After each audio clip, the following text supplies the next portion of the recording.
Spotlight. Move to agenda item 1, apologies. Clark, are we aware of any apologies? So from Harry Harvey and Robin Newton, Chair. Oh, thank you. Yeah. That's great. And we'll move straight then to agenda item 2, which I'm delighted to say is our oral briefing from the Northern Ireland Commissioner for Children and Young People Youth Panel and the Northern Ireland Youth Forum. Can I ask Assembly Broadcasting to remove members from the spotlight and to add our witnesses? And can I refer members to the Northern Ireland Youth Forum response to the call for evidence on the Integrated Education Bill in the meeting pack?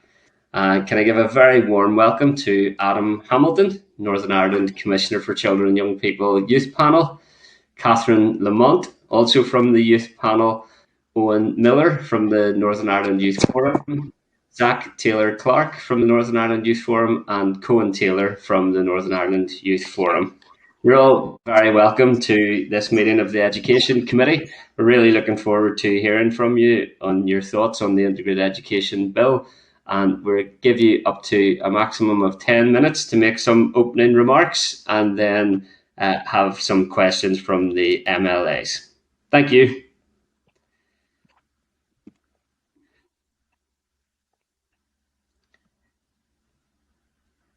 Who wants to go first there, folks? I'll just go first. So thank you for the opportunity to give our response on this. And obviously, the Northern Ireland Youth Forum has worked quite hard on promoting the voice of young people on this issue and actually gaining insights into what they feel about this. So we did conduct an organisational response, and we worked very hard to make sure that that gave a balanced overview of people's opinions. So I'm a member of the Northern Ireland Youth Forum's Executive Committee, and I took part in that research as a member of the committee, but we also then reached out to our members and asked them to take part as well. So through that research, most young people did see integrated education as a positive. Generally speaking, how young people defined integrated education was one of the main issues that was highlighted. The fact that some young people struggle to define it also speaks a lot about the fact that young people from other backgrounds struggle to understand exactly what integrated education is, what its ethos is about, and how that actually interacts and how we cooperate with other sectors, because obviously only 7% around that young people go to integrated schools. So interestingly, academic achievement was not something that young people spoke very much about in our research. Building cross-community relations was seen as more important.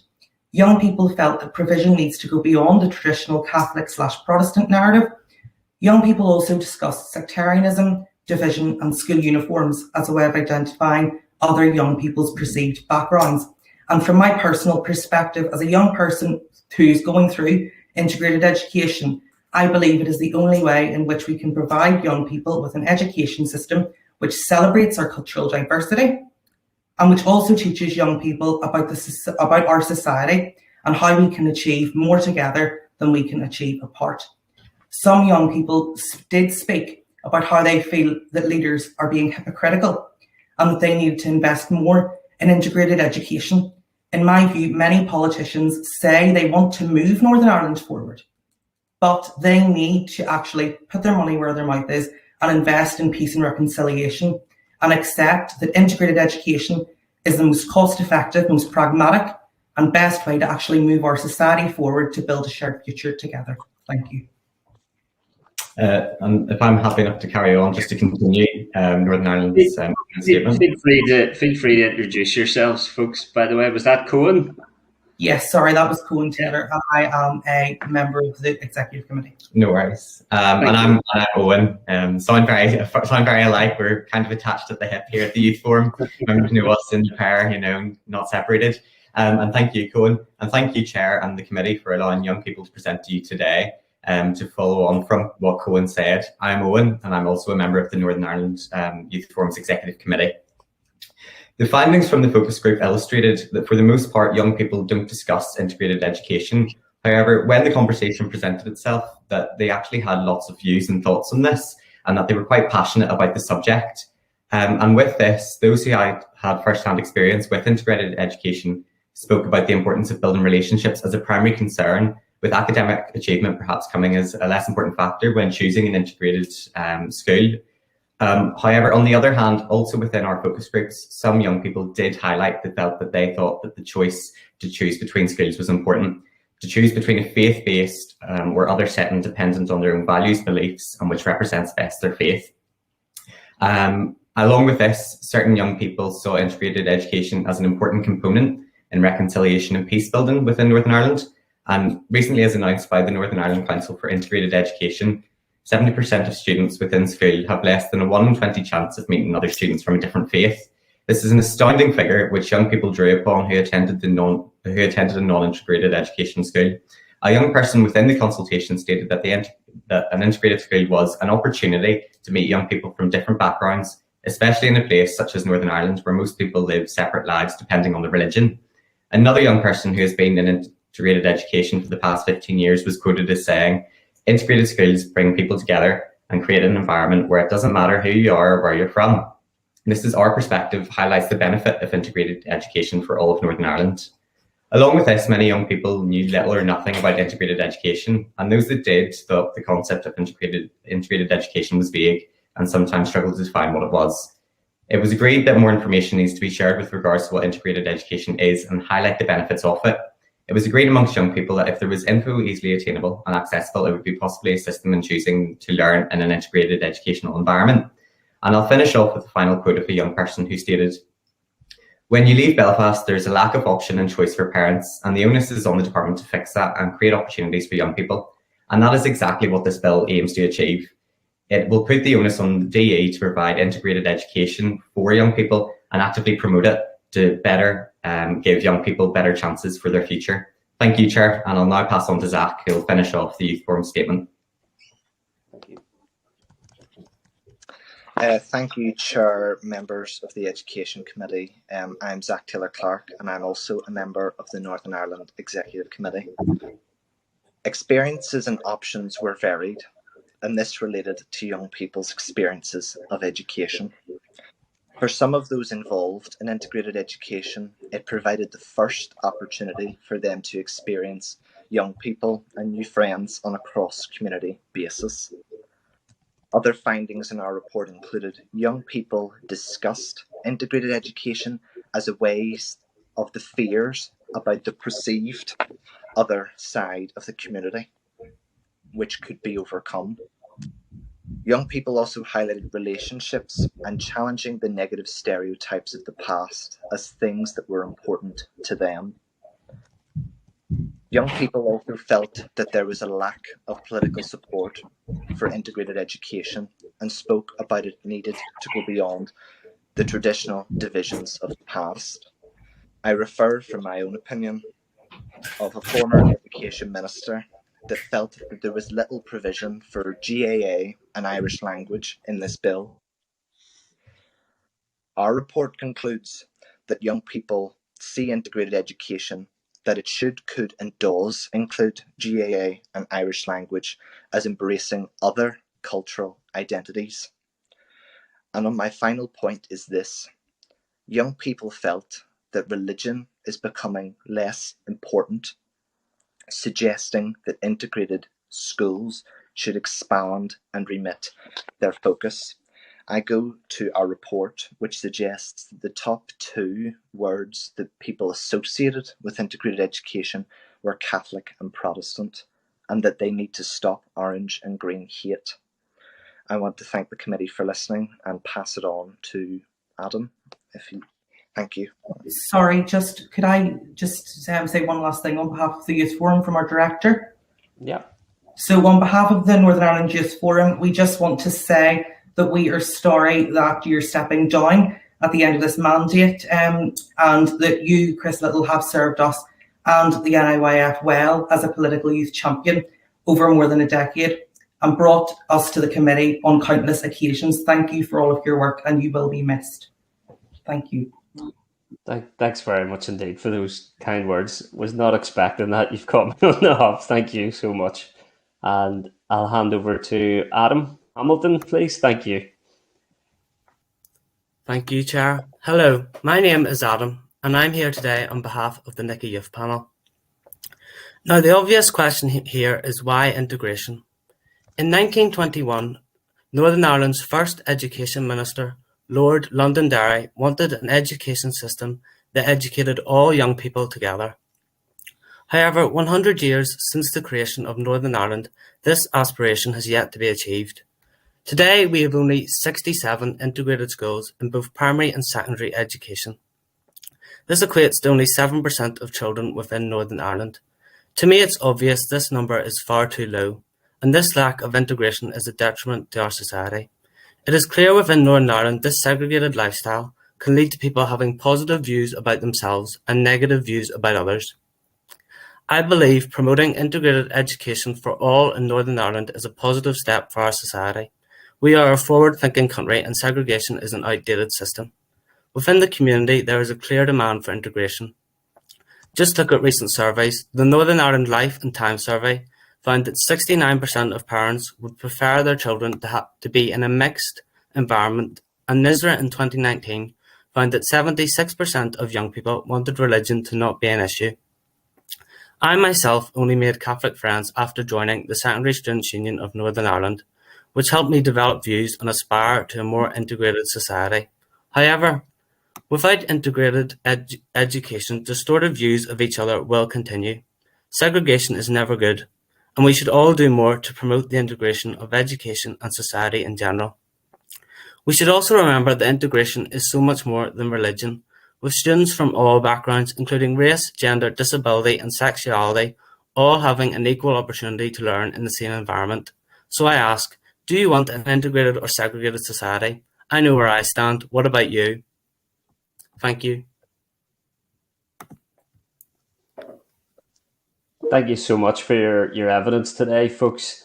It has been a priority for the Education Committee to make sure that we do give space and audience for the voice of children and young people in everything that we've been doing. And it's important also that we give you influence as well. So I look forward to reflecting your comments in relation to the Integrated Education Bill in the committee's final report that is given consideration by the Northern Ireland Assembly in the next stages of the bill. Really grateful for your contributions today.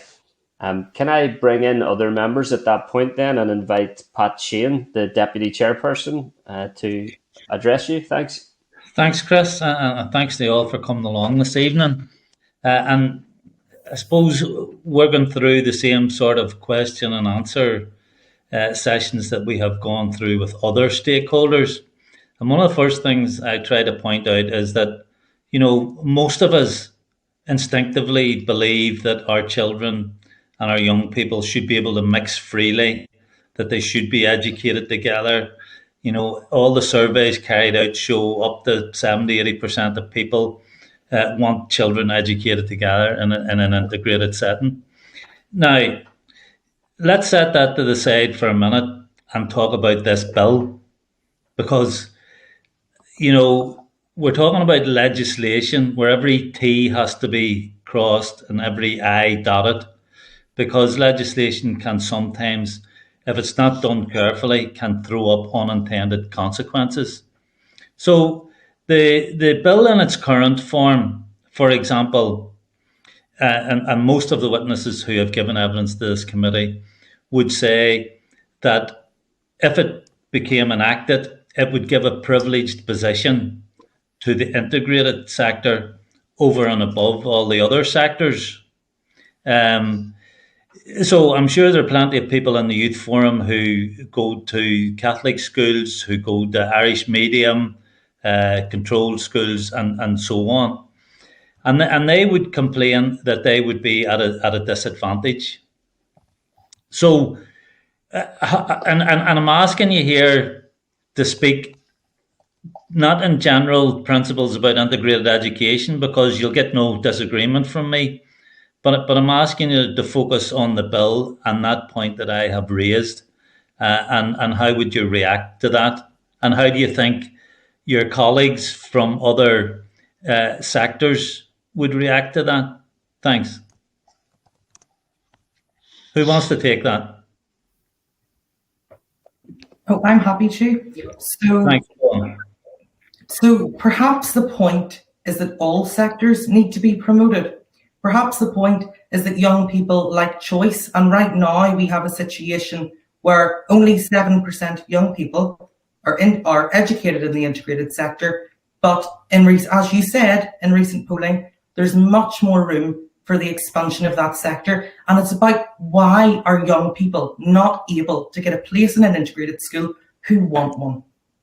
That's what it's about here. So we need to do something to enable it. We need to move somehow to enable the expansion of integrated education, of which there is an appetite for. And I think putting the onus on the department to promote and not just facilitate integrated education is exactly how we do that. And that would be my view.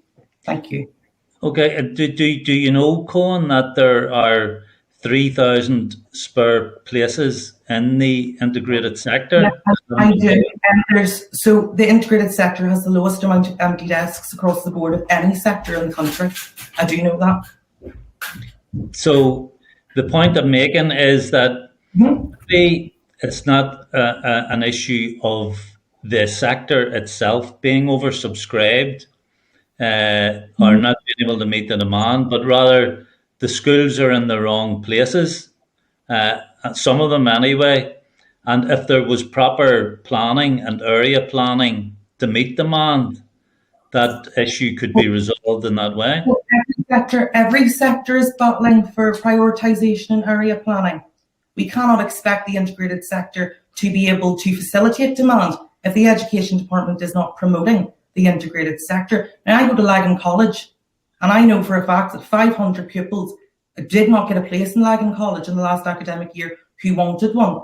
I was left without a place whenever I was leaving P7 and going into year 8. I was one of those kids that received a letter from the Department of Education that told me I didn't get a place because I went to a controlled primary school and my first 3 preferences were all integrated secondary schools. So I wasn't able to get a place. So I'm more than aware of the demand in the integrated sector. And I know that the integrated sector has the lowest amount of empty desks of any sector. Only 3,000 is what I would say, because every sector is going to have schools in certain areas that are undersubscribed.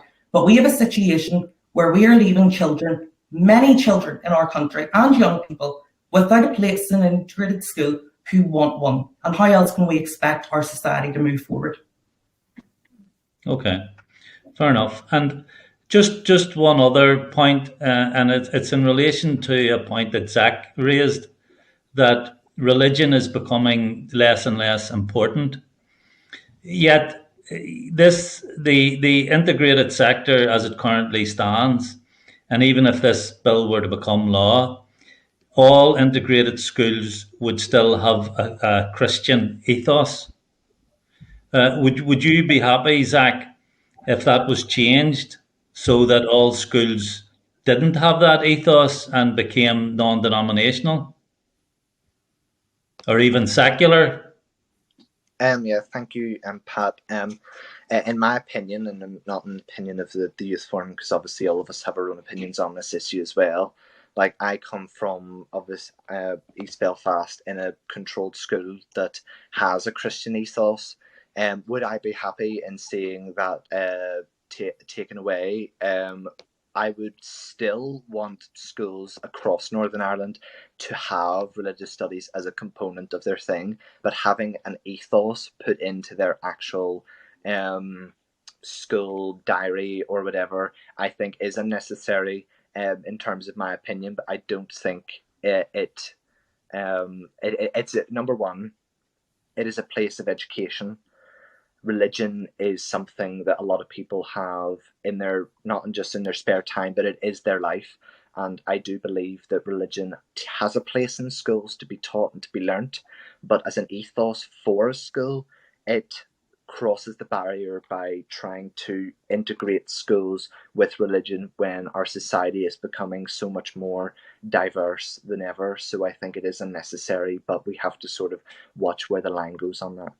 Yeah, and I suppose when you think that the makeup of the population here today is much different from it was 20 or 30 years ago. You know, we've a lot of people coming from Muslim countries. We have a lot of people who are atheist or agnostic or whatever.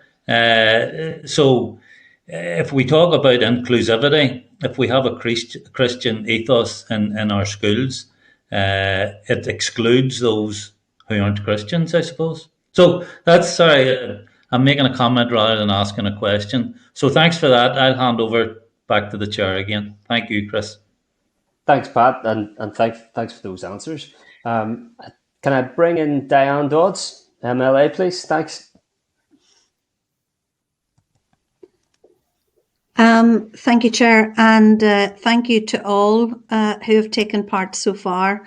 It gives me great hope for Northern Ireland that we have so many articulate young people who are willing to come on here and put forward their opinions. And that's not an easy thing. I know that. I feel that every day of the week.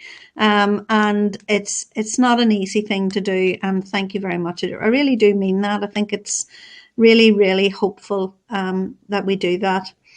I would like to ask some questions really around the survey and what people kind of meant or were talking about in relation to the survey. So I jotted down some notes when you were talking, and really it was really quite instructive for me. So I think it might be Cohen and it might have been Zach. I'm just not sure. But anyway, some young people struggle to define integrated education.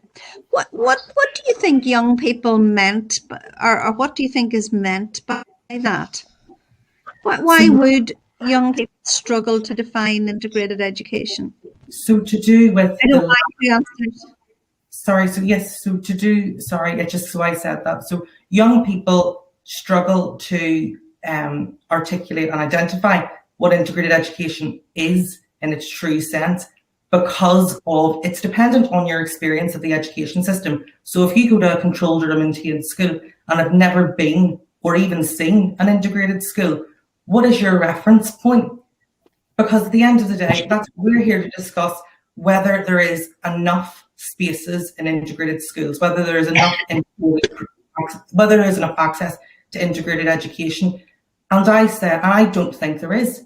And on that basis, I think it is no surprise that young people don't know very much about integrated education because we don't have enough integrated schools for them to actually know about what that provision is. Because if you only go to one type of school in a specific sector, that's the only ethos that you'll ever be exposed to. So the only way to resolve that and the only way to actually enable young people and children and parents to have the tools to make decisions about what integrated education is, whether they want to send their kids to integrated schools, and really dissect that vague concept is through the Department of Education promoting the bill.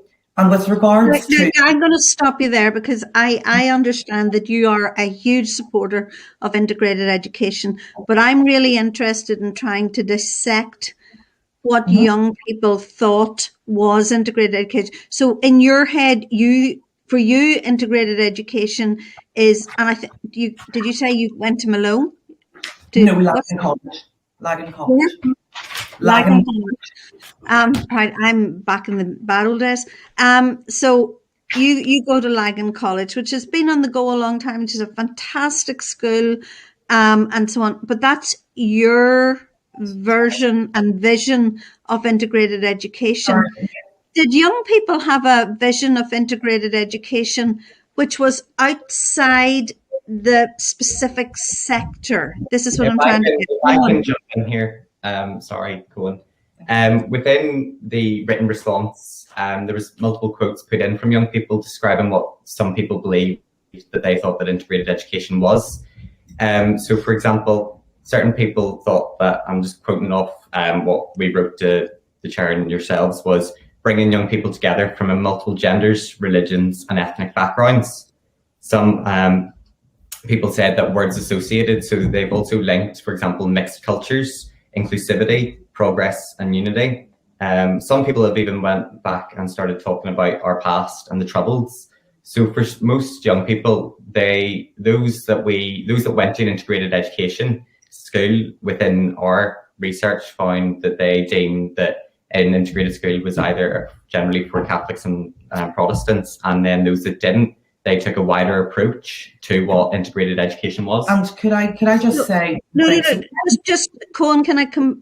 Just because this is the nub of the matter, really. This is really because it is. I mean, clause 1 of this bill, we have been told today, is a problematic clause legally. And would be open to legal review and legal interpretation.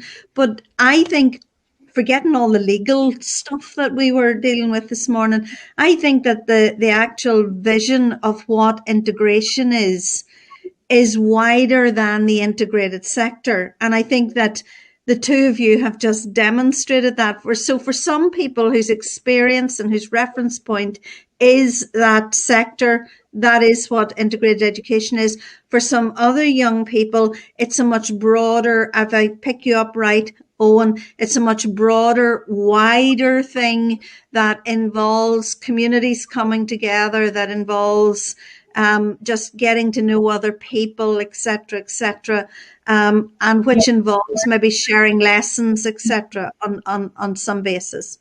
Is that I want, because the chair is always very harsh on me about time, guys. So I have a couple more questions to ask, because I do think it's really important. Why? I mean, someone said that people generally don't discuss integrated education. Why would that be? That was what I said just during our opening statement. And so the reason why most people don't discuss about integrated education is, I believe personally, in my experience, that option wasn't brought towards me during the post-primary, selection process.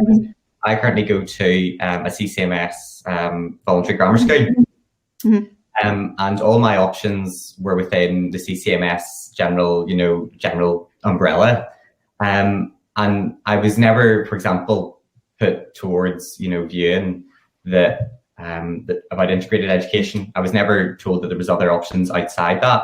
And I think there was... Sorry if I just jump in here, just so that we understand as well, because you make superb points. These are real lived experiences that no one on the committee can ignore. Do you think that was your school directing you?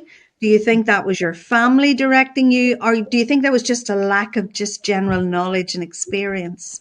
I've got family members who go to an integrated education, but for me personally, I just don't think it was promoted enough, and that's where I think the Youth Forum and within the research takes its point that it should be promoted. And that research is not about the concept of integration as a word. It's about integrated education provision. That's what our report is about. So that report consists of the views of 60 young people, 20 of which live on the Shankill. I am not here representing Lagan College. I am here representing the Youth Forum, to which I've been elected as a member of the Executive Committee. I am representing not my own views, but the views of my organisation. And the views of my organisation and the findings of that report are that integrated education is a positive for our society. Now, I just feel that at the end of the day, young people will not participate and will not respond to these consultations and will not engage if they're not taken seriously. Now, what's happened here is we're talking about integrated education provision, and we're talking about the views of the 60 young people who were represented in our report, and those young people have a positive view of integrated education. They want the department to promote it, and they want access to integrated education. And it's important that is integrated education, not in a broad term. It's not it's not just shared education. It's not two schools near each other cooperating. It's fully integrated, comprehensive education that is run in an integrated school, and that is provided for our young people. That is what young people want. Okay.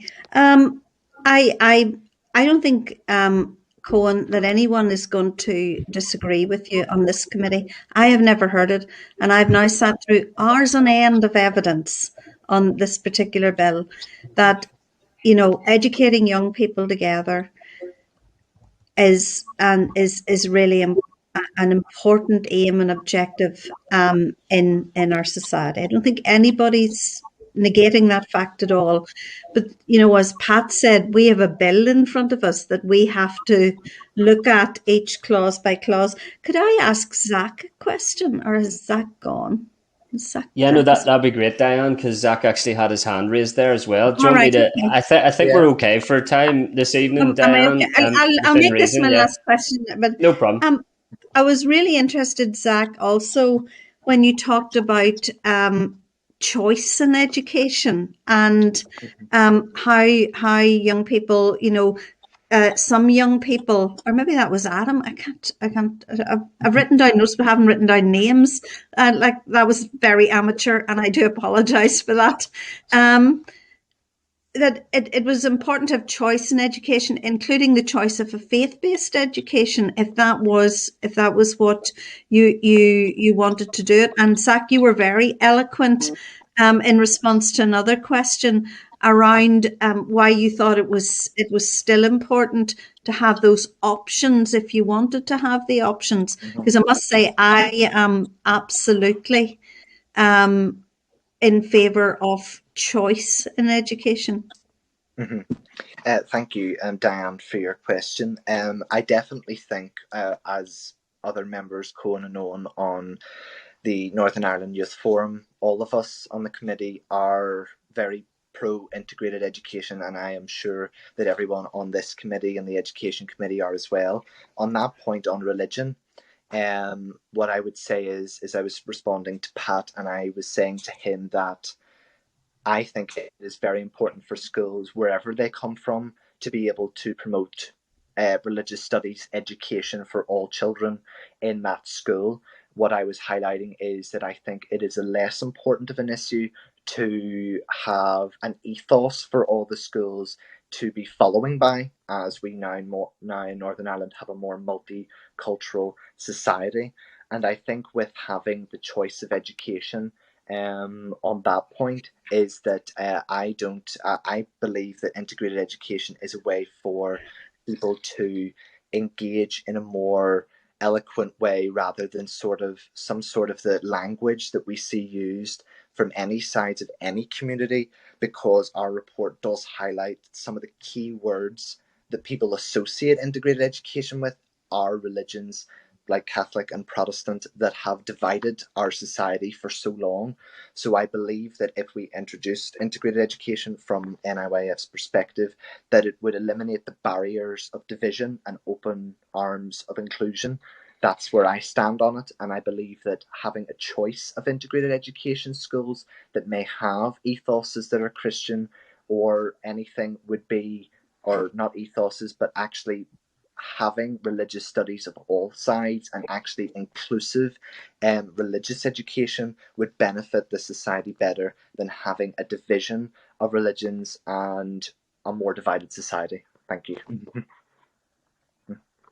Can I just say about religion? I myself am on my school scripture union, and I like speak in assemblies about it. And I think, like in assemblies, our assemblies are quite religious, and like whenever you go to an integrated school, I think that you can still as a pupil, I could take an assembly on scripture union and still be able to do things like that, and still being able to show my religious stuff, then also being able to learn about other people's religion. And that's what I want to be able to see in integrated education, learning about each other.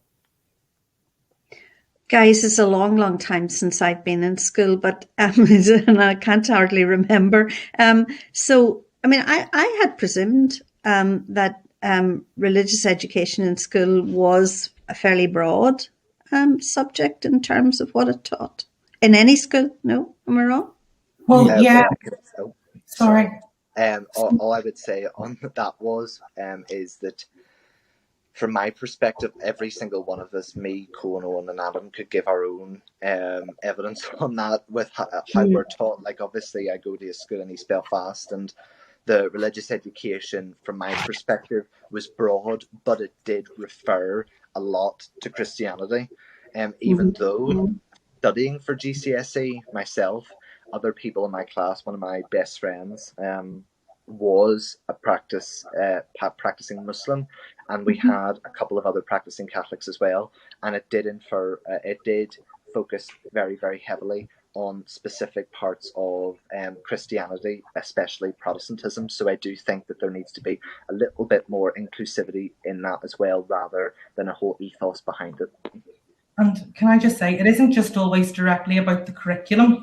It also falls into who is actually in that classroom. So I finished my RE GCSE last year, and I was in a class that was very diverse. I had a relatively equal number of Protestants and Catholics in that class. And RE is often about debate, also with a lot of people of other faiths and none. However, really, this is what we're here to discuss. It's about the fact that if we divide our children, regardless of what's in the curriculum, you will have a group of young people in a room expected under the guidelines set by SIA to discuss and debate issues like abortion and other issues around religion.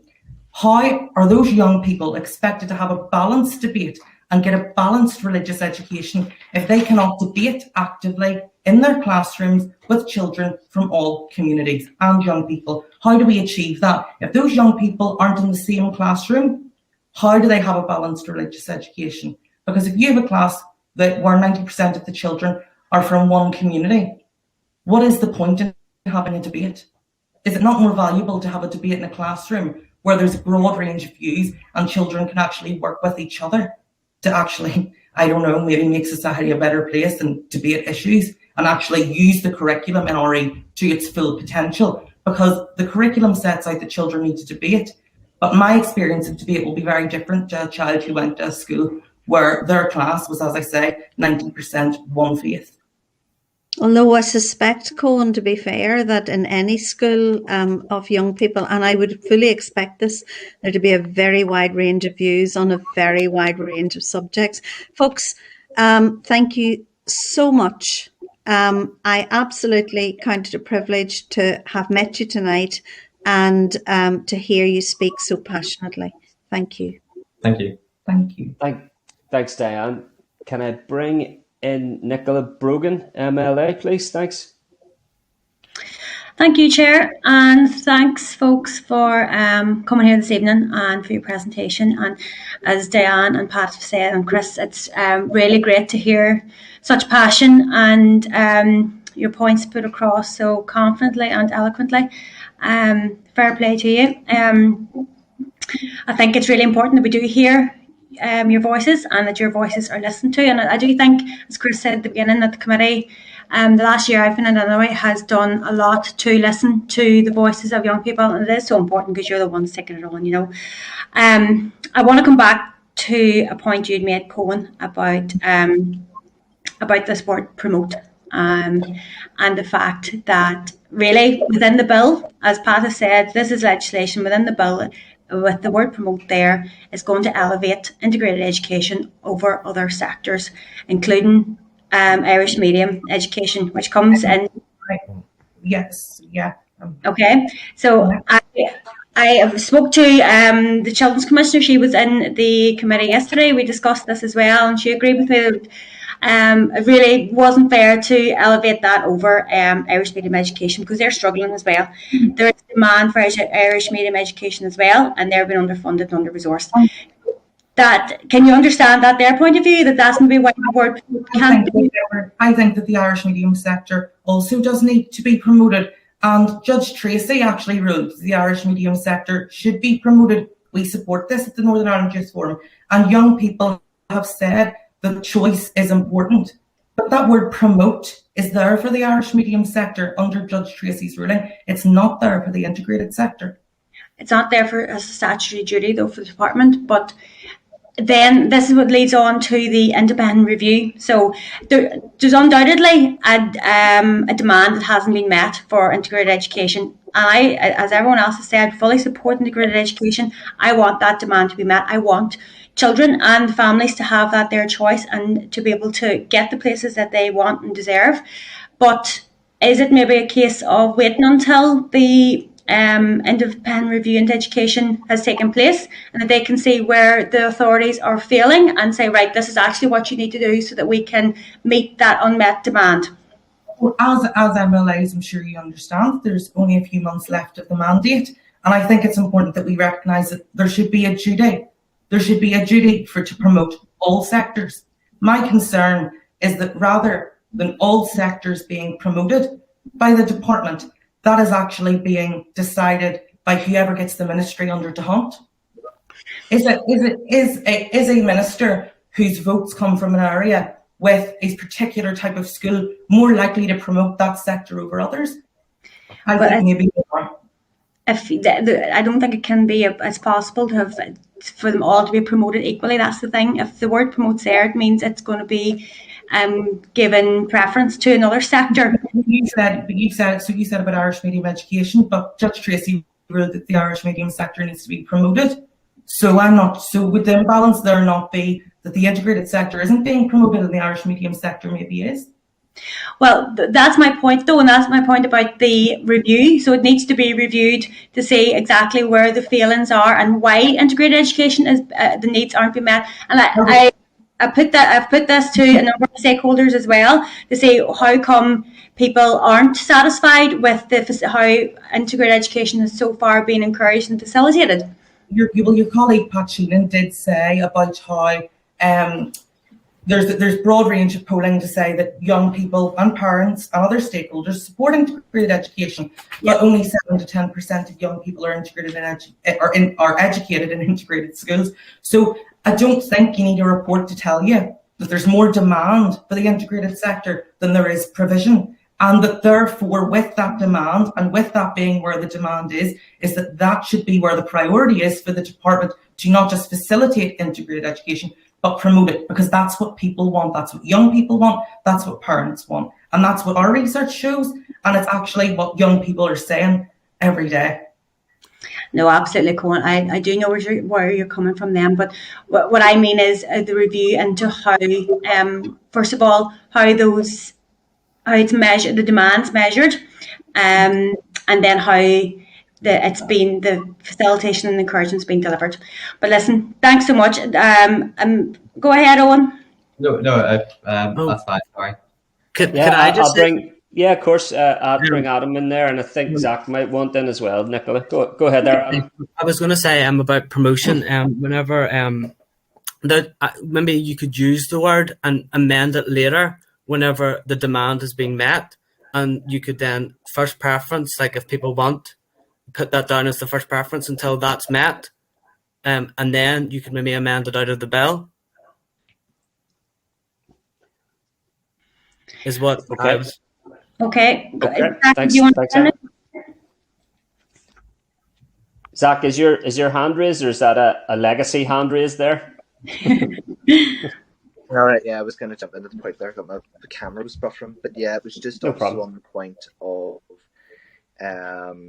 just saying that, like, for me, the entire point of integrated education system is to promote a diverse range of education from all people across the backgrounds. And I know you highlighted from own personal experience the Irish medium sector.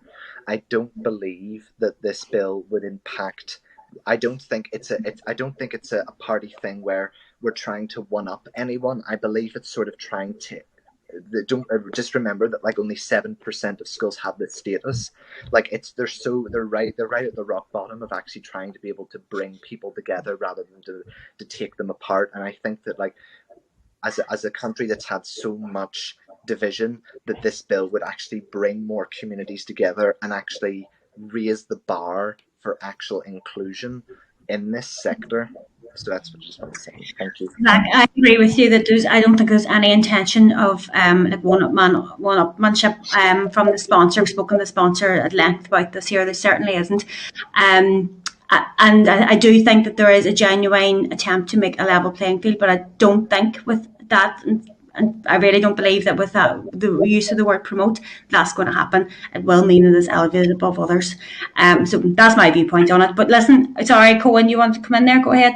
I want to say, so why should politicians not promote integrated education? Why should politicians not meet demand? Because I don't want to sit here and pit one sector against the other, and I almost feel that maybe that some politicians would rather we do that, because that would be great and bog us down in details and arguments and try and make and try and do exactly what we've done for decades and pit one type of person against another. That's not what we need to do.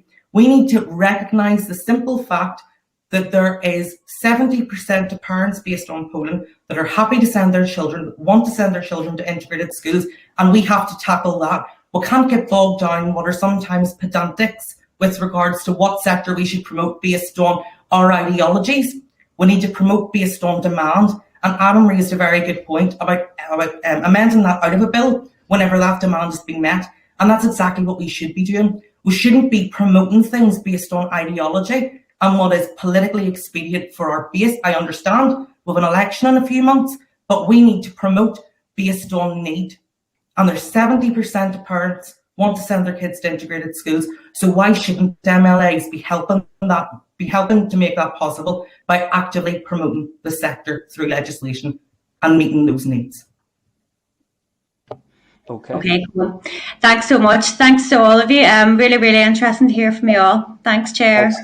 Thanks, Nicola. I think Pat may have raised his hand to come in there, and I think Robbie has regained connectivity as well. Pat, do you want to come in there? Yeah? Thanks, Chris. And just to clear up one point about the issue of promoting, Justice Tracy's judgment in a judicial review said that the minister had a statutory duty to encourage and facilitate Irish medium education. There was no mention of promote in it. And that's exactly the same statutory obligation that the minister has in regard to integrated education. The issue that I raised and Nicola has raised and others have raised is that the inclusion of the term promote for integrated education would actually give it a privileged position, a preferential position within the education system. And just so that's that point. Just on another point, on the issue of where the demand lies in terms of the different sectors. And I know you said that in the survey that the Youth Forum carried out, academic qualifications were fairly far down the list when it came to picking a school or a sector. I would tend to think that wouldn't be the view of parents. That parents, when they're choosing a school for their children, would have the quality of education at the top of their list. Yeah, I'll let you in a second. Don't worry, you'll get back in. So, those are issues that are important, because you can be in favour of integrated education, and you can also be in favour of parental choice. Our issue isn't even as simple as that. Our issue is about a piece of legislation and what will happen on the other side of that legislation being enacted. And one of the consequences, as it currently stands, is that the integrated sector would have a preferential position. So, for example, one of the other clauses in the bill states that there should be a presumption that any new school would be an integrated school. So let's take my own area of West Belfast, where I live and where I represent.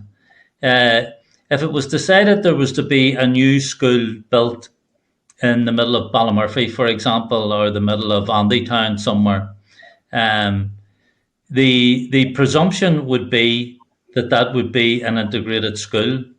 Now, let's say the community actually didn't want an integrated school, that they wanted an Irish medium school or a Catholic school or so on. Why should the community be overruled in terms of what they want? Because, Cohen, you've been very clear in stating that, it's the demand. If the demand is there should be integrated. But if the demand is somewhere else, how do we cater for that? Thanks, Pat. Don't worry, folks. Look, everyone will get in here for certain. That we've got time. So go ahead there. Thanks. Okay. Sorry, I just wanted to clarify a point, which was it wasn't that academics was further down the list. It's just that young people said more about reconciliation.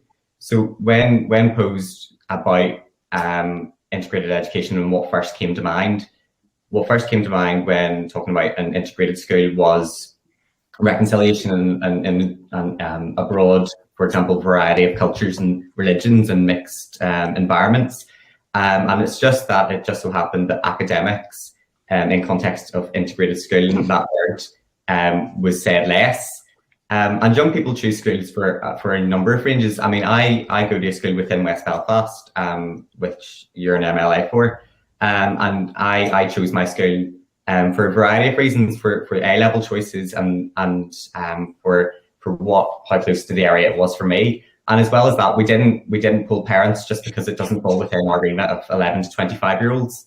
And I'm sure that I'm sure that Cohen will be able to touch more upon your latter point. So our report does not suggest that schools should be built against the will of a community. And in fact, the Integrated Education Bill, as it's drafted, includes provision to create other types of schools too. An integrated school would not be imposed on a community that didn't want it as a result of this bill. And just as Diane Dodd said previously about how she didn't feel there was anyone on this call or anyone in this room who wouldn't want integrated education in some form, I don't think there's anyone on this call who would want any type of school to be imposed on a community against its will. And fair enough, Cohen, but as the bill stands, and remember we're talking about the bill, and the bill in its current form became the law, then any new school doesn't state where, any new school. No, it doesn't give parental choice. It doesn't give community choice. Any new school would be presumed to be an integrated school. I mean, I'm not arguing with you whether that's right or wrong. I'm just explaining to you that that's how the bill would work itself out, that every new school would have to be an integrated school. Well, how many new schools have been created in the last 20 years? Quite a few. No, I'm not talking about amalgamations of pre-existing. But you see, new build schools on new land with new pupils and new staff. How many schools like that have been created in the last 20 years? Okay, well, first of all, I only know of one recently, which was Gael College Jagura, which is an Irish medium post-primary school. But you see, under the legislation, the current legislation, an amalgamation of schools is a new school. And this draft bill, you need to listen to what I'm saying, Cohen. This draft bill doesn't define a new school differently. So every amalgamation becomes a new school.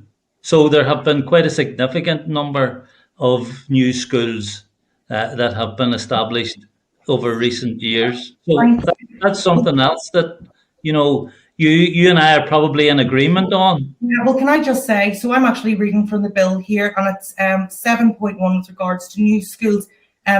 So a presumption that it will be an integrated school unless that would be inappropriate by reason of special circumstances. And I would say that a school, and maybe this is for you as legislators to decide, but I would say that a school being imposed against the will of a community that maybe is not fit for that specific community is a special circumstance. And I would say that's actually for you, with respect, as a legislator for your constituency, to argue yourself. We're here to talk about a bill, and the bill has provision for special circumstances. I agree. I agree with you, Cohen. The difficulty with the bill in its current form is that it doesn't define those special circumstances. I agree with what you just said. Well, would that not be intentional? Would that not be because every special circumstance would be different? And if you were to give an exhaustive list of every single special circumstance, it would be a never-ending list. So, and let's see if that's not the case. I'm not an MLA. I'm a trustee of the youth. I'm an executive committee member of the Youth Forum. It's your job as legislators to work out the pedantics and the technical detail of bills. What I want is the essence of the bill to be kept there. If any party in the Assembly and any MLA wants to propose an amendment which will change the wording of a bill, but keep the intent of the bill, the essence of the bill, the point of the bill, to expand integrated education provision based on need on a personal level, that's fine. My concern is that those sorts of statements within the bill are being used by politicians in all different kinds of parties as a way to actually stop the bill in its tracks. You want to amend the bill. Some individuals want to amend the bill out of all meaning, out of all purpose. Why? I'm sitting here as a young person who doesn't have a law degree, who isn't a legislator. I'm a young person, and all I care about is that demand is being met. All I care about is that integrated education is accessible to young people. And as long as that is protected, as long as integrated schools are expanded, the wording of a bill isn't really my problem. That's your problem as legislators, with all due respect. So special circumstances is there. And if that's deemed to need to be extended, then that's in your capacity as a member of the Legislative Assembly elected by your constituents. What I don't want, the overall point of the bill to be eroded in any way.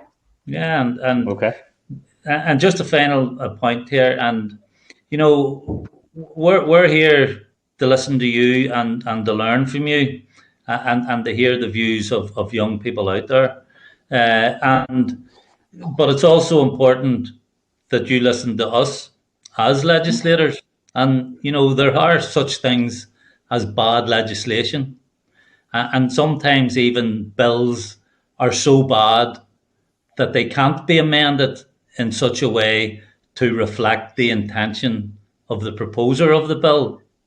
And that's the sort of quandary that we as legislators sometimes find ourselves in. And I'm not necessarily saying that about this bill, but the difficulty is if we pass legislation and we haven't foreseen unintended consequences, and it ends up that it's bad legislation, that the department and the education authority end up in court interminably fighting cases as a result of bad law, then who are you going to be criticising? Well, sorry. So sorry. Can I come in at that point? Is that okay? Pat, just to check, you finished okay, Pat? Sorry, yes, yeah? Yes, no problem. Thanks. Okay, I'll come in because I want to bring Robbie in as well. But Cohen, I think you make some really powerful points there. We can propose amendments. We can propose that Clause 7 specifies that a new school not be an amalgamation, for example. We could make other types of amendments to that clause, and indeed that's the stage of the committee stage that we are reaching. So I think that is a powerful and an important point to make. But thanks, Pat. Thanks for those additional questions. Thanks for those answers. I think Robbie Butler is there to ask some questions as well. Robbie.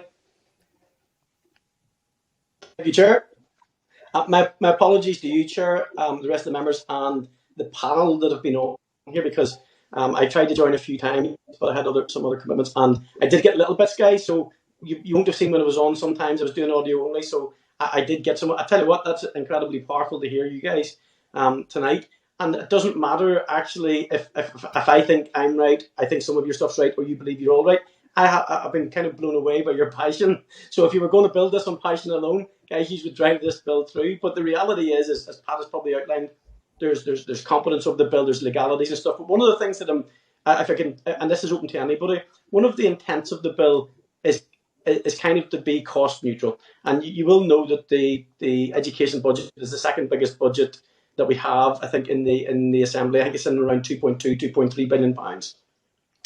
So if we were going to do this, and go back, this is about Clause 7, Cohen, but this is for anybody to answer, because genuinely. So if it's going to be cost neutral, one of the things about Clause 7 is in the bill, there's they're not negative clauses, but what the bill sets to do is to say that there are two instances that you can't use for parental choice. One of them is the demographics of the area, and one of them is empty seats in another school. And we do know that there's tens of thousands of empty seats across Northern Ireland. How would you see this bill not going above the 2.3 billion pound budget, but not being able to use empty seats as an issue, and also not being able to use the demographics of the area? So just from my point of view, I think, for example, the way the current system is, if, for example, there is going to, let's say, take Greater Belfast as an area, and there's going to be 2 new schools built, and one will be built by the CCMS and maintained by the CCMS, and one will be controlled. What I think, at least from my reading of the bill, this aims to do is, instead of creating 2 schools, you could create one, and with the contents of the bill, that will be deemed and it will be seen as an integrated school. And as a result, what this will do is this will streamline schools. Mm-hmm. There are multiple schools within my area, CCMS and other schools as well. But there's a lot of, for example, like duplicating, if that makes any sense. There's a lot of duplicating within schools at this moment in time. And I think what the aims of the bill is, when not trying to go above that 2.2 billion, is by continuing to streamline it, and from this point onwards streamlining it. Because if you have, for example, 3 schools within an area, and one's integrated and one's CCMS and one's controlled, you're paying for all the teachers, and you're paying for all the heating, and you're paying for all, the maintenance of the building and the grounds and all that.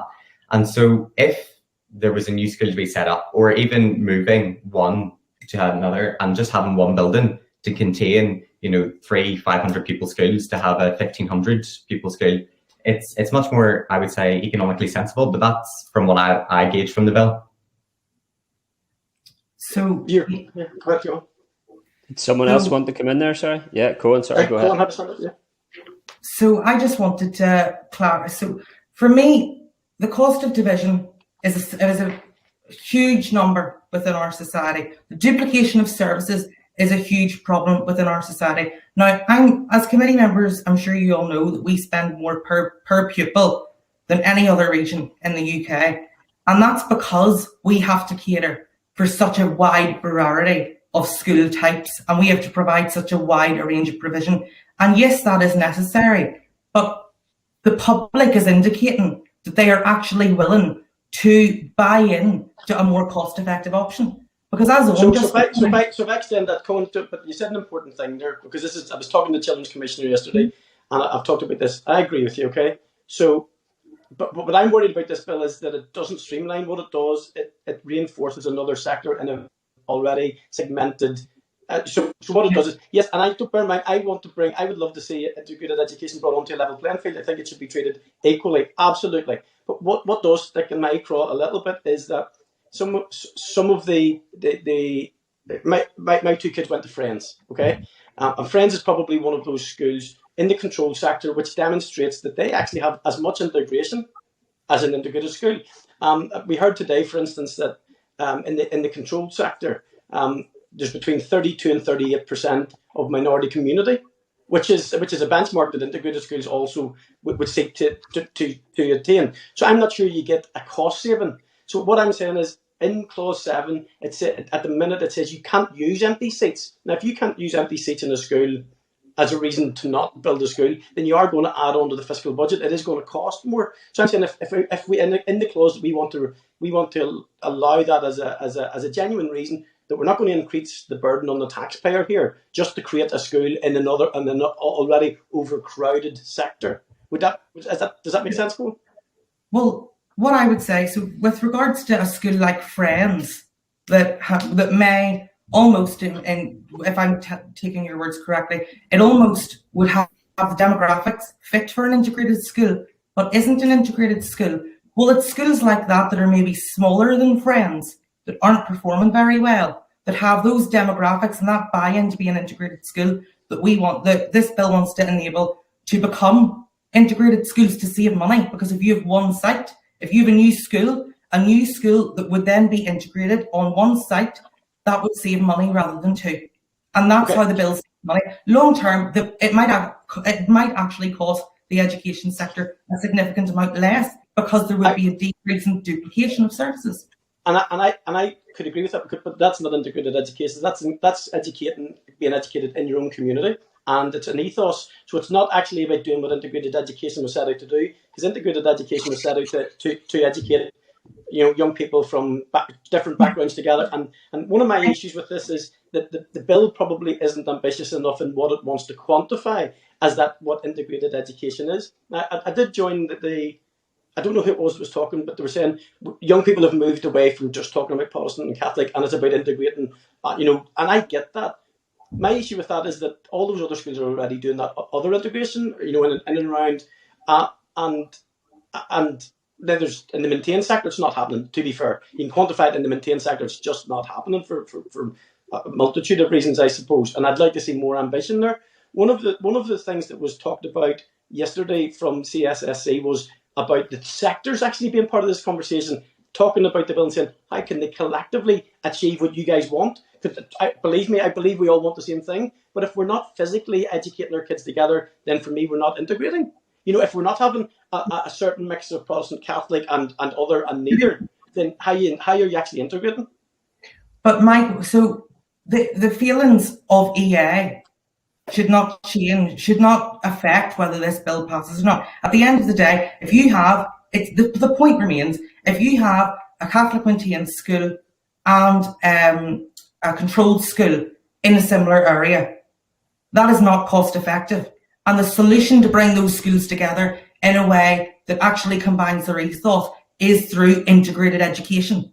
That is what will actually provide a more balanced education system, which is more cost effective, because the ethos of integrated education is about celebrating diversity and celebrating everyone. And that is only the ethos of the integrated sector by design. The integrated sector by design sets out to be a place for everyone. I hear what you're saying. I was reading the document from NICE today, which wouldn't stack up with that, to be honest, because what it said to me was the purpose of integrated education recognises that we have problems in Northern Ireland, historically, and that it's still seen to be to educate Protestant and Catholics together in greater numbers. And also, it's littered through it that actually there is a Christian ethos in integrated schools, and this is still like predominantly a Christian country. And there's things that all the sectors can do better to act, a more diverse community as a healthier community, and we can do that. I think yes, the integrated sector probably does it quite well. But I'm yet to be convinced that the maintained and the controlled can't equally do that. I think there's great examples of natural integration where this is happening. Numbers within a school. So other sectors are trying to move away from segregation, but you can't effectively do that if 90% of your school population is of one religion. So in controlled schools, it's no more than 68%. And some integrated schools aren't hitting that. So some integrated schools aren't hitting that. So I agree with you, Cohen. It is about numbers, actually. Well, I'm a past pupil of Priory College, and there are some schools that overlap, because Priory College is a controlled integrated school. So it's just bearing in mind all those nuances there, because every school is different. But what we need to look at is the broad picture here of how we provide integrated education and cost-effective education for young people in an area. And if we have across the board with duplication of services, the only way to resolve that is creating a school which different kinds of people and parents and pupils can buy into and go to together. Other sectors don't have that same ability. And if I can jump in, sorry, just on the economic side of things, in 2016, Ulster University, they found the cost of division was between 16.5 and 95 million pounds per year, which, when you think about, for example, the economic hit of this, that money can be rediverted, for example, within the budget, and that will obviously be up to the Minister of Finance to define where they want that to go. But the economics it's definitely not sustainable, and it's not the most efficient way if you have two schools, one from one side of the street and one from the other side of the street, two different buildings, as I said, two staff salaries, maintenance costs. And when you bring it down into it, we're not trying to say that, for example, that what the other sectors' efforts are doing are bad. That's not what we're saying. But what we're trying to say is that integrated education from a young person's perspective, as came within our report, is that it is beneficial.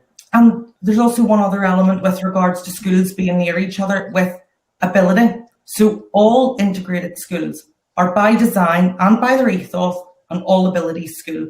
There's just as much controlled, maintained divide. There's also grammar/non-grammar divides within schools. So you have to look at the fact that it's a hell of a lot more cost effective if you have a grammar school, which is just even more common. If you have a grammar school and a post-primary school beside each other, if you were to merge those together into an all-ability integrated school, that is simply more cost effective. The numbers don't lie.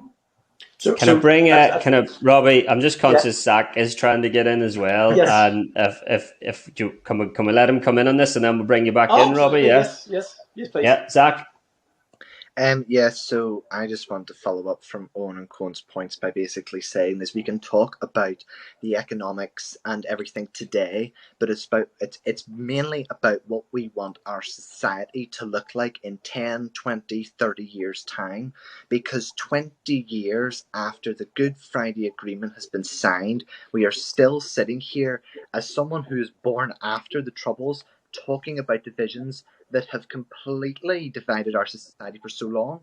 So the whole point of this integrated education bill, from my point of view, is that it actually not just only wants to bring societies together, it actually wants to show that there's more to us that we agree on that divides us, and that having different opinions on certain things, as the chair said, there are amendments that can be made, but when we have such a divided society, it's like, well, we want this school, we want that school. The whole point of integrated education is to say, okay, we want this school and this school to come together, and then everyone else outside that to feel like they're welcome in that school.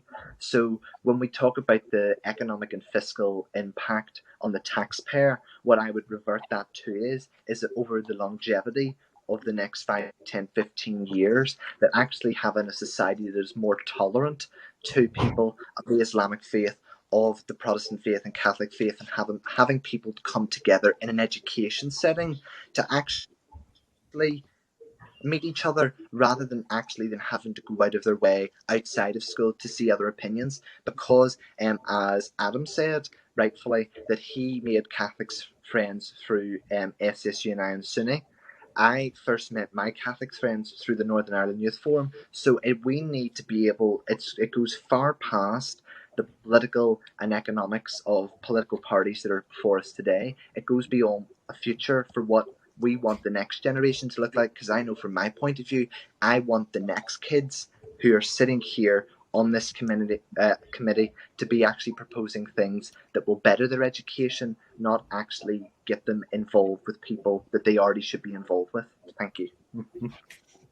It's okay. And just final question then, Chris, if it's all right. Yes, go ahead, Robin. Go ahead. Anybody can pick this up. So, and I genuinely don't take any offence to this, guys. You guys already talk differently than my generation do. Because I was 26 in 1998 when I voted for the Good Friday Agreement, and trust me, it is not like what it was back. As bad as it's been this last couple of years, it's nothing like what it was. And there is a different paradigm that young people are in, and it's not as good as it should be. I will accept that. But for me, schools would only be up where you would hit maybe 5%. It's but even in the sort of kind of, if you use this term, the radicalisation of young people back decades ago didn't happen in schools. To be fair, it happened in society. It happened in where we lived. And my biggest problem is that we still live segregated, as opposed to school, which feeds into the most important point, guys.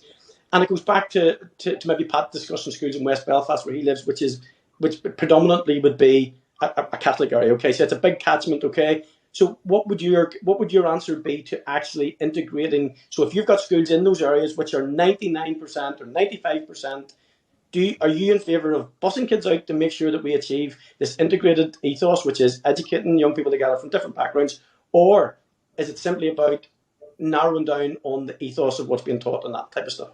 I think, firstly, I said to Pat, I go to school in the heart of West Belfast, and I can say, at least from my personal experience, if I was asked, have I met any Protestants through that school, I, at this moment in time, wouldn't be able to say, yes, I have.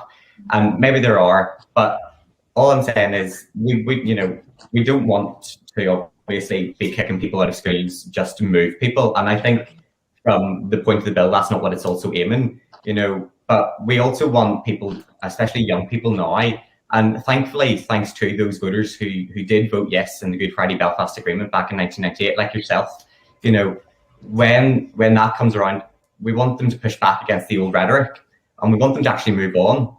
And we didn't ask, young people that question. So from our point of view as the Youth Forum members, we can't say what young people would say. But as I said, from my personal views, I wouldn't want anyone in my school to be removed just so that, for example, members to facilitate this. And I think so what's being insinuated is that young people in those areas wouldn't be in favour of or wouldn't want to go to an integrated school. Now, our report is very clear that the majority of young people that we spoke to want to go to integrated schools. And I think that whenever we only have 7% of young people go into integrated schools, the first step there is to get young people who want to go to integrated schools into those schools. And I think other steps after that follow. That's not the point of this bill. The point of the bill is to give access which there is a need for. It's not about forcing Cohen, to be fair, that's not what I'm talking about. What I'm talking about is that as in a community which isn't so, in a community which doesn't have any community mix, and a school, and this goes back to what is integrated education? What are we trying to achieve? If the school has an ethos, but yet 99% of its pupils are still Catholic or Protestant, but it has an ethos, where's the real integration? Because everybody keeps saying to me, and it's not your generation that's saying to me, this is the alumni of integrated education saying, I didn't meet a Protestant until I was. I didn't meet a Catholic until I was. And that's really important to them. And it's important to every one of us. So for me, people are saying it, and they're saying, this is what we need. We need this actual physical mix, right? And that's the most important thing of integrated education. So that's why I'm saying the most important thing for me to tackle, as well as this, tackling this in isolation hits something. But actually, when we still live in segregated communities, we talk about Catholic housing or Protestant housing or whatever that is, which is nonsense. But the reality is we still live segregated, which isn't, that's part of this conversation. In my opinion, what we're doing here is we already spend ridiculous amounts of money busing children across the country to schools that have all different types of names in all different types of sectors. I know that in my experience, Lagan College is on a National Trust site, and there's about 16 buses that come to it every morning from all different parts of the country. That's already being done, but not just in the integrated sector, in every sector. So I don't really know. It's for legislators to figure out, but that's already being done. Sorry, I'm just going to say this. One of the other things that's important to young people, apart from mental health, is climate. So when we're talking about buses and moving the kids about, I think one of the other things we're going to be interested in is cutting down and those until we get a more sustainable transport for transporting people, because it's a circular discussion. There's a lot of stuff to be taken into account. Robbie, if I could just come in quickly as well, the integrated schools can change in their pupil makeup, Robbie. It doesn't stay fixed, and an integrated school with an integrated ethos in a particular area that starts with a particular pupil makeup can change as a result of it being an integrated school. Yeah, no, I get that, and that's what I'm trying to say. Are we going for an integrated ethos, which is is one thing, or are we actually still trying to integrate pupils in numbers? Because in NICE it says the purpose of integrated education, the reason integrated education was created was to tackle the problems of division in the community, and they saw about educating our children together as the main method for doing that, which is noble and right and problem, and that's okay. And that's what I said today, Chris. Is there a priority list of what and I think we just need to tease it all out and get to where it is and decide how we want to go about it, because I will be positively engaged in this bill. I've made that commitment. I will be positive, but it's to be realistic be honest about what we're trying to achieve with it, and then say, well, what are the physical attributes that we need to put in place, to achieve that? If it's a bona fide, yeah. So I appreciate that, Chris. Conscious Adam wants to come in as well. Okay. Adam? Yeah, I was just going to say that, yes, for integration, definitely, I feel like an ethos first, and then that'll attract different people to it. But what I was going to say about the bill is there maybe needs to be some consideration about some rural stuff, because whenever in like Ballyclare, where I go to school there, both the schools are both Protestant, and it all seems to be all Protestant. The Protestants just in and around the entire area. So I would say there needs to be some thought of how integration could work there. Maybe maybe more shared education in some places. I know that sounds a bit bad, but that does sometimes. But overall, in cities, I feel like integration should work. In Belfast, it should work. In Ferry, it should all work. Well, Adam, you raise a really important point, because the city and rural divide. It would be easier to do in high density areas where we've got people living close but rural. And this is these are genuinely the things that we need to say and pick up in legislation and say we can't treat those rural livers, people that live rurally, any different. If we've got something good to offer, the offering needs to be available. And this is why we need to get to the point, well, are we going to move people about? Not forcefully. I agree with you guys. If people, if you want to be educated, controlled, maintained, integrated, we need to have the offering there. And I think that's where we need to get to in the bill, guys. I think there's no. If I agree with you, Robbie, in terms of rationalisation, if memory serves me correct, I think a feeder primary school for a Lisburn school in the last year was in Fermanagh because of previous attendance there. So yeah, that's what we're working with. Robbie, do you want to make any final points, or did someone want to come in? Owen? I think Owen wants to come in there finally. Yeah, Owen hasn't said anything tonight. Actually, Robbie, young people have actually, found that as well. So not only was it from, for example, as referenced in my opening statement, people, how do you, for example, educate people outside of Belfast? There's not enough choice there. And they said that the onus belongs on the department. That's not what either Cohen or I said. That was from one of the people that was consulted. And another person consulted said, how do you facilitate integrated education in areas that are exclusively Protestant or Catholic? For example, such as the area that where Adam may live in. And, there were several young people that did raise this point. And I think that, for example, we're the young people, as we've said countless times tonight, we're the young people, feeding in. And you've asked for witnesses, and that's what we're here for. And we're not, for example, pushing those challenges away. Within our written statement, it does say, for example, the challenges, and that I'm sure, for example, Chris and all of yourselves have got it and delivered. So they are there, but it's not for young people to give you, in my opinion, all due with respect, for example, solutions to that problem, because there's already issues with the current education system that we could list in litany. And then there's also an element of, with regards to busing. So that's an issue for the Department of Infrastructure. And we've been invited here to talk about the Integrated Education Bill, and we've been invited to the Education Committee. And I am aware of work that other departments and other MLAs are doing to tackle the pollutants of busing. But I also know there's a significant number of children and young people who travel to school by car. So maybe actually try and tackle the fact that some young people aren't even getting the bus before we start saying that the busing itself is too dangerous to the environment to actually implement, because there's busing to every type of school in every sector. And I think that the onus there is on the MLAs to work together to work interdepartmentally to actually solve that problem, and maybe make buses greener in the process to enable further integration of our schools. Actually, the first sitting of the Youth Parliament on Saturday, transport was a big issue for the young people there. That there were issues with regard to availability and that type of stuff. But in reality, as I said, these are circular things. So, buses. If young people are going to be more mobile around schools, well, actually, to be fair, buses is a conversation to be had in this. To be fair, but we have to. This is the thing about being a politician, and you're very intelligent young people. You have to take everything into consideration: the impact on, the fiscal impact on, the availability of drivers. And buses are already travelling. Do you know what I mean? So I regret I'm going to have to bring us to some sort of a close here, folks. Can I just check, Cohen, Owen, Adam, Zach? Would you like to make any closing comments at all? I would just like to say, on behalf of the Youth Forum, thank you. Thank you, Chair, and thank you, Committee, for being here and being very attentive.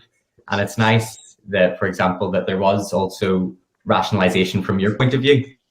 Because from our point of view, with the research that we presented with yourself, it's nice to also get your perspective from it as well. So on behalf of the Youth Forum, it was a good conversation in that it was open and it was honest and we were frank. And I also believe that as much as, for example, we have our differences within certain policy elements, that we all have, as mentioned by every MLA here, the big aim of integrating education one way or another. Yeah, and hopefully with that in mind, MLAs will act on that desire to further integration, as said by Diane Dodds earlier, that broad aim of integrating education. And I hope that with this opportunity of actually using this bill to further the integrated education of our young people, that will be taken up by MLAs. Yeah, Adam, Zach? Yep, I would just to say thank you for listening to our what we have to say, and I think that's very important. And just to say that I'm sorry to see you go at the end of this mandate, and and I think definitely the bill overall is good, and maybe there's just some areas which could be worked on, but overall I support it, and thank you. Thanks, Adam. Zach?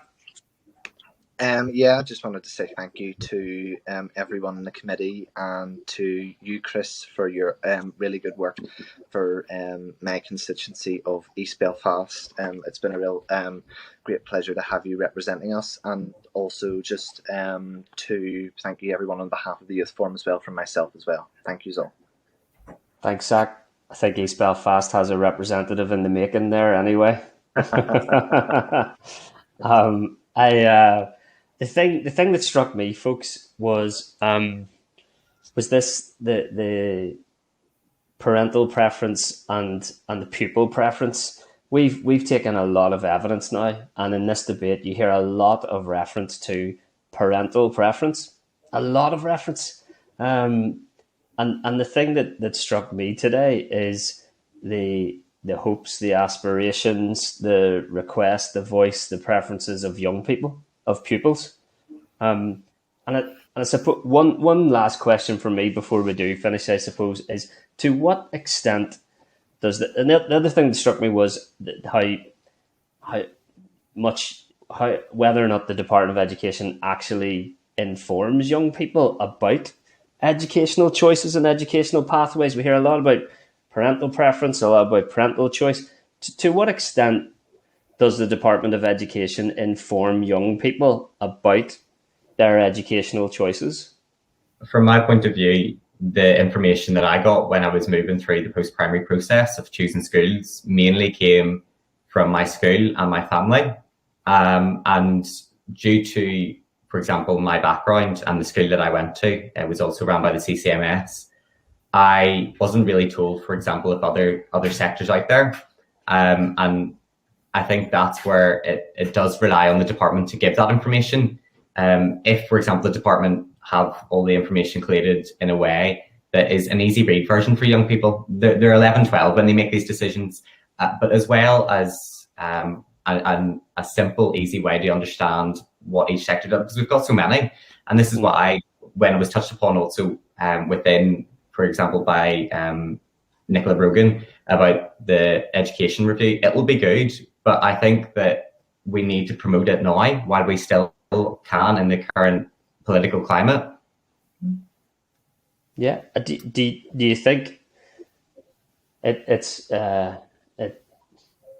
when you were transferring from primary to post-primary school, this is I think this is a question I do not intend to be in any way patronizing, but I suppose a bit of a hub given the weight that's placed to parental preference. Were you in a position to have your own opinions, have your own ideas in relation to the post-primary school that you wanted to go to, and would that additional information help you in that decision? Thankfully, I did have actually. I know many people who didn't. I know people who put down their child's first and second preference and give their third preference to give to their child. I thankfully had parents who allowed me to go and, for example, go to open nights and choose the schools that I wanted to go to. And I didn't know integrated education was an option. And I was talking to Cohen last night about it. If I knew that integrated education was an option for myself and for other young people, I would have, for example, foreseen myself as looking into it more. I can't say that I would have chosen it because I didn't know, but I would have looked into it more. Okay, I see. Cohen and Adam, I didn't want to prolong this too much, but this really interests me, because my experience is that a young person, even at that age, can have their own opinions, their own hopes, and can process information to help with that decision if they get that information. Cohen and then Adam. I'm going to get into trouble here for running over, guys. Sorry. Go ahead. Young people, I'll try and be as brief as possible. So young people and parents are, and Owen touched on this, are in a school at primary level that is within a sector, regardless of which one. Therefore, I think it is really important that the department give each pupil and the information they need to make an informed decision and empower young people to make those decisions, because a school that is within a specific sector cannot be expected and simply cannot given a balanced, unbiased opinion on every type of school in the country, because they believe in their own ethos. And the only people that can actually provide that information and should be providing it and aren't now is the department. Okay. Adam, you wanted to come in? Yeah, you said about like whenever you were in primary school, what it was like. And for me, whenever I was in primary school, there was a very much emphasis on going to a controlled selective school. And it was just, controlled selective, you have to do your test, I told them I wasn't doing it. But they said that they tried to make us get to do it. But then there was then it was almost like, because I didn't do it, I was a bit dumb, like that's how I sort of felt in some ways. And then it was quite interesting whenever my brother got his score for his AQ, he could have went to a grammar school, but he chose to go to the same school as me. And then the teachers were like, "Oh, are you sure? And it was very much treated like that, which was quite interesting. So it was. Yeah, I think that transition, as you may have heard me say previously, needs serious consideration, and I think the information that's available is an important part of that. Pat, are you going to get me into real trouble by looking to come back in here again? I just wanted to come in on this issue of, a young person's choice versus the parent's choice. And I have 3 children. One of them is now 22. The other 2 are 9 and 5. And all of them went to Irish medium primary schools.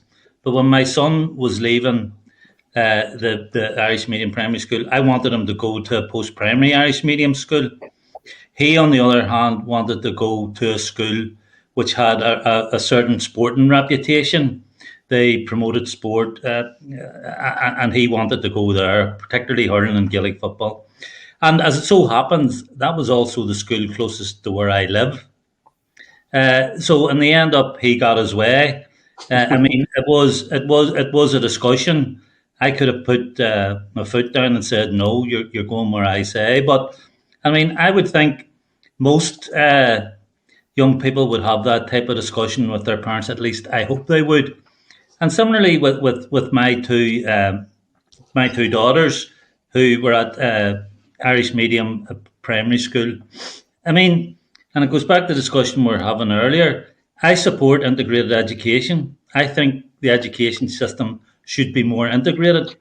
But I'm one of those parents, who, if was asked in a survey, do you support integrated education? I would say yes.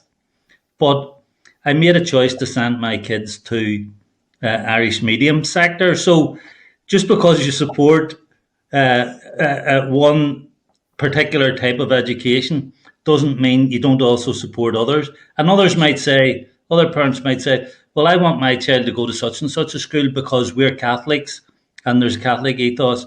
Or someone might say, I want my child to go to that school because it produces the best GCSE and A-level results consistently. So sure. I just wanted to make those points. So thanks for listening to me anyway. Thanks. No, I think these are important discussions. Zach, if your hand's up, you're really going to get me into trouble. Go ahead. Yeah, I just want to leave it saying just a few words. The UNCRC Article 28 says, I have the right to an education. And I know parents out there will be like, well, no, you're going where I say you're going. And I know that from being, like, everyone knows that from being from Northern Ireland, and I had that as well. But I think we need to look at this.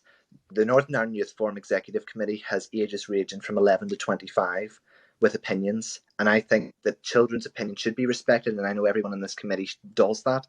But I think that we need to promote, as Pat was saying, as Diane, as Nicola and yourself and Robbie, that every parent will have their own opinion of what they want to do, but I think it's just as important that the child has a say in that as well. So yes, I would leave it at that. I think that's a great note to finish on, Zach. I really appreciate that wind up there. Guys, this has been one of my most favourite evidence sessions ever. I'm maybe getting slightly emotional the closer I get to seeing this term of office out, but I mean it. I think the representation that you guys have given to the Northern Ireland Youth Forum and to the Northern Ireland Commissioner for Children and Young People Youth Panel tonight has been exceptional.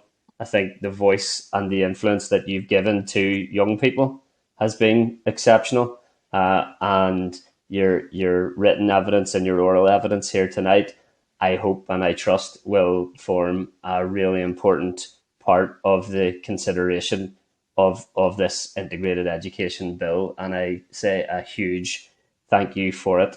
And I'm excited to see what all of you continue to achieve, because you are excellent representatives for young people, and we say thank you. Thanks, folks. Okay, can I ask Assembly Broadcasting to remove our witnesses and to add members into the spotlight, and ask the clerk to summarise any actions or additional information from the briefing? The committee will recognise that was a very well referenced and supported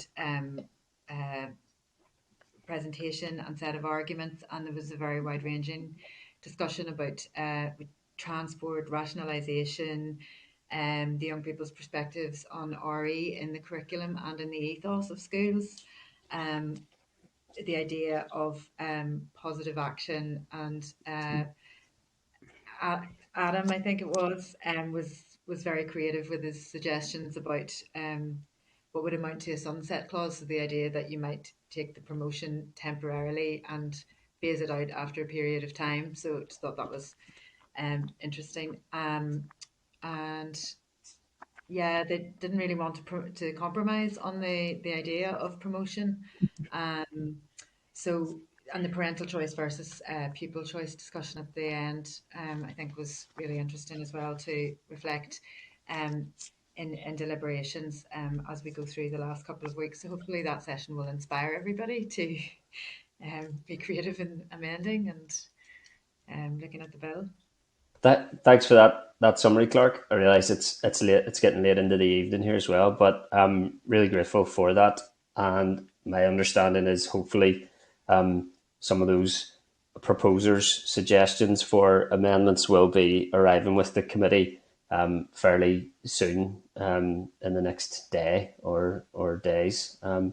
Members, anything else to add, or content with that summary? Thanks so much for your participation this evening. I realise it was a clash with a number of other commitments that you will have had, but I hope you have been energised for it. All good? Okay. All right. So our date and time of our next meeting, they're coming thick and fast, is next Wednesday, the 17th of November at 9:15 for 9:30 on Starleaf. Is that right, Clark? No? Yeah, although given the discussion that happened at the earlier meeting today, I will be writing to members to propose a Tuesday meeting and potentially a Friday meeting as well. So okay, well, we'll look forward to receiving that information. Sorry, Diane? No, I come in. Look, this is, I mean, I don't know what the Tuesday and the Friday meeting is about. I haven't a clue. But we now need time, and I have spent, I don't know how many hours this week in education committee meetings. I have 101 other things, and especially on a Friday. and I will not be available for any committee meetings on a Friday. Okay.